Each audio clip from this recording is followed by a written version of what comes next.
কবরস্থানে যারা আসছে সকলের পক্ষ থেকে সালাম জানাচ্ছি।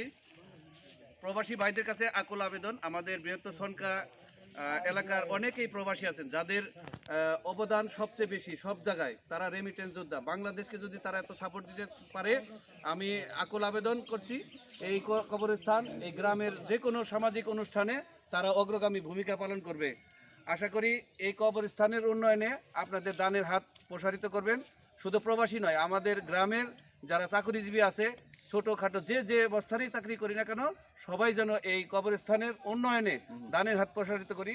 আমাদের সভাপতি সাহেব ইতিমধ্যে বলছে যে এই পশ্চিম পাশে একটা ঘর হবে, মাসিক জিকির হবে এবং পরিকল্পনা আছে, বাউন্ডারি কাজ চলতেছে, এই অজুখানা এবং ছাত্রছাত্রী যার সমাগম হয়, আমরা ভবিষ্যতে একটা হেফসখানা করা যায় কিনা এরকম পরিকল্পনা আমাদের আছে। চিরস্থায়ী ঘর আমাদের ময়নমরবি বা আমাদের যদি ভাগ্যে থাকে, এই গোরস্থানের মাটি যদি নসিবে থাকে, আমরা যেন কবর থেকে এই কোরআনের আয়াত শুনতে পারি, সেই আশা ব্যক্ত করে সকলের কাছে উদাত্ত আহ্বান জানাচ্ছি আবারও যে আপনারা দানের হাত প্রসারিত করেন, আমাদের এই সামাজিক উন্নয়নে আপনারা অগ্রগামী ভূমিকা পালন করেন। আসসালামু আলাইকুম ওয়া রাহমাতুল্লাহ।